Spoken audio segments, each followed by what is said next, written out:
everyone, my name is Brittany from the Clinton-Macomb Public Library, and today I'm here to do some very basic beginner Cricut projects with you. So for this project, what you're going to need is the Cricut Maker that you can check out from the Clinton-Macomb Public Library. You're going to need some paint. You're going to either need a canvas, a white piece of paper, or maybe something in wood. Whatever you want to put your design on, that's what you're going to need. I'm using a 10 by 8 canvas board, and then you're going to need some sponges for your paint that you have. If you would like to check out the Cricut Maker, we do have 2 of them available at the library. Today I'm using a Cricut Explorer, but it works very similarly to how the Cricut Maker works. So the very first step in any project, for this I'm going to want to put a background color on my canvas. So for that I've chosen blue. I'm going to go ahead and pour the paint in one of these cups, and I'm going to use my sponge, and I'm going to do my first coat of blue. Now there's probably a pretty good temptation if you want a dark blue, but what you got was this light blue, to go ahead and immediately layer this on super thick. But you're not going to want to do that.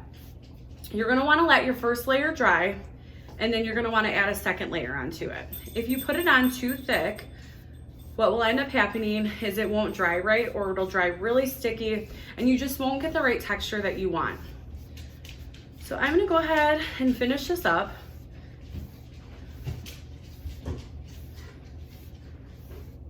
And it's very clear to me that I'm going to need at least a second coat. It's very possible I will need a third or fourth coat to get the color that I want.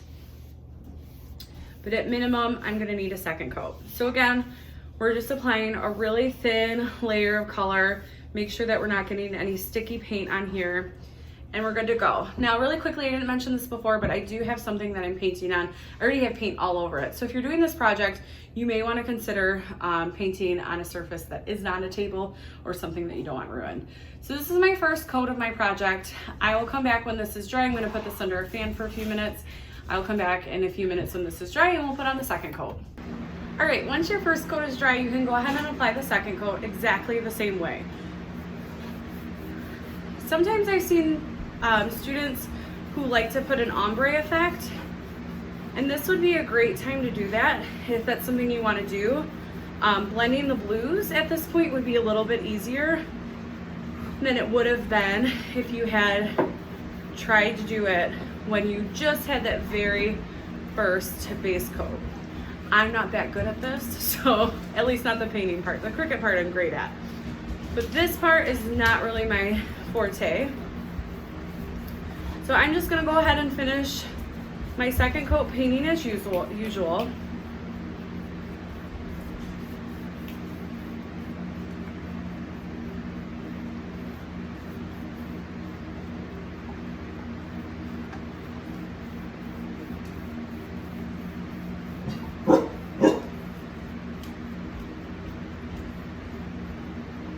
All right, and voila. This still isn't quite the color I want. I'm gonna go ahead for a third coat. I'm not gonna show it, but by the time this is done, it'll have a third coat. So the first thing you're gonna do is download Cricut Design Space, and once you have that downloaded, you can open it up on your computer and sign in with your username and your password. If you do not have an account, just click on Create a Cricut ID, and at this point you can create an account and get started. The first thing you're going to do once you're on here is it's going to ask you to set up your machine. So if you're checking out the one from the library, you're going to click Cricut Maker, but I have an Explorer family one, so I'm going to click the Explorer, and then you're going to click New Project. And so I'm going to do 2 different projects. I'm going to do one with just the first initial of my name. And so the first thing I want to do is press the text button, and I'm going to add the letter B, and then I'm going to play around with fonts. I can either do system fonts, which is fonts that I already have on my computer, or I can do the fonts if you have a Cricut subscription, which you should be able to get one for free if you bought a Cricut. Otherwise, it's like $9.99 a month, so not worth it if you're just using it for one. But you can use the Cricut fonts. Once you figure out which font maybe looks good for your project, you can go ahead and proceed by sizing it. So I know that I have a 10 by 10 canvas, and I'm going to want to make sure that this looks good on it. So I make it 8 inches, and it looks like I made an 8-inch width. What I really wanted was an 8-inch height, so just make sure you're adjusting the right one so it fits on your canvas the way that you want it. And then I'm also going to go ahead and upload another design into my project, and I'm going to do the Harry Potter glasses. And again, I'm just going to size it. This one's a little bit easier because I don't have to pick a font. I'm just going to size it to the size I need, and then it's good to go.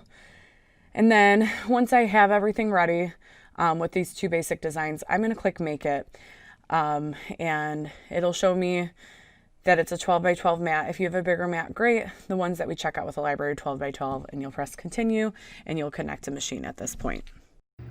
Okay. The next step is to do the Cricut part. So I've already put my sheet of vinyl onto my Cricut mat. Stencil vinyl really works best here, but I already had regular gold vinyl ready to go. I have my Cricut set up. All I need to do is cut. One thing to keep in mind, if you do not have a Cricut and you're not planning on checking one out from the library, you can always just use a stencil for this.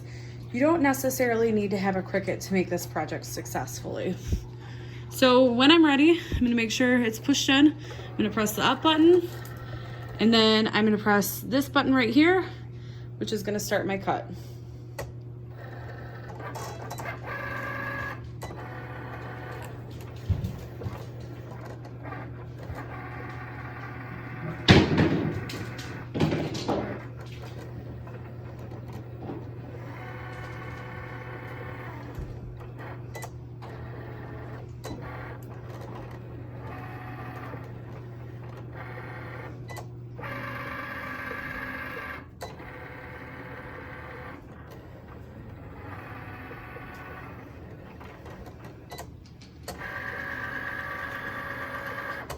When it's all done, you're gonna press the arrow one more time.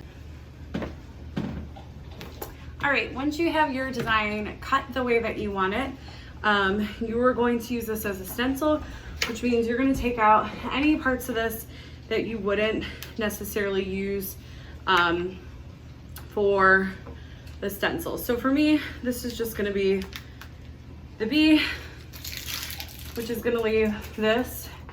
And then I'm gonna use scissors to cut this down to size that's going to fit on my canvas I just painted. You're gonna wanna leave a little around the edges, just in case you make any mistakes. If you go outside of the lines at all, it won't show up on your canvas. I'm just gonna check and make sure it's the right size. Looks like it'll be okay, but I need to trim just a little bit more.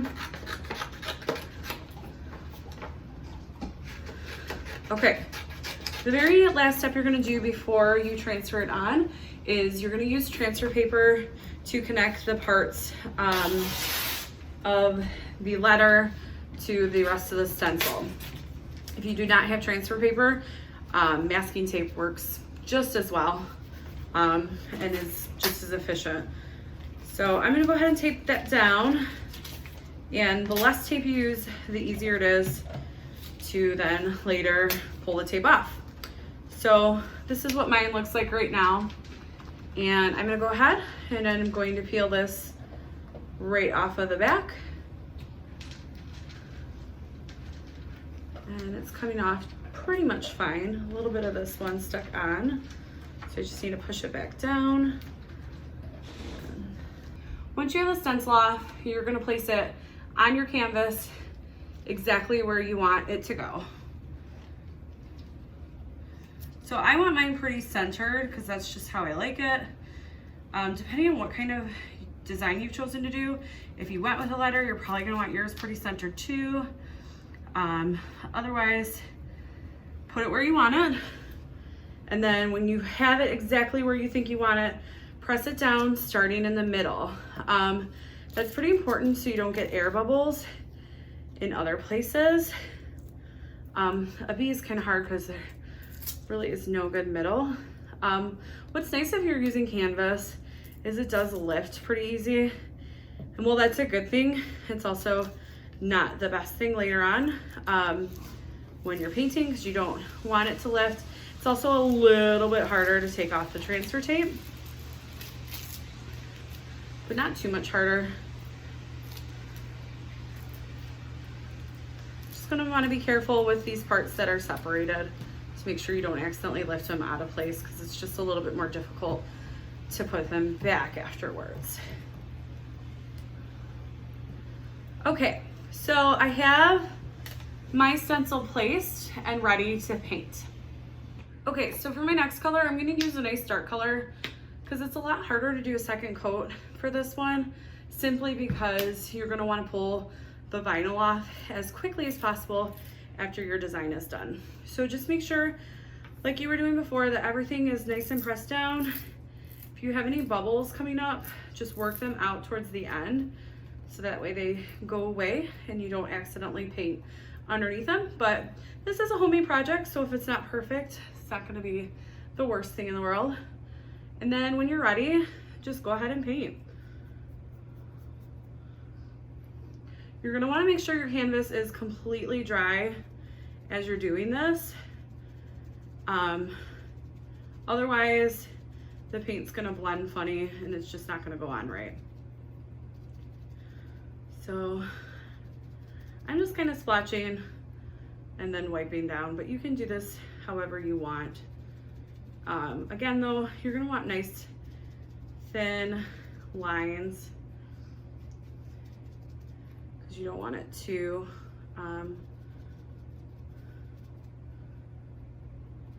dry funny. Okay, so go ahead and finish the rest of your project like this. I already got a little purple on the blue where I didn't want it. That's okay though, not a big deal.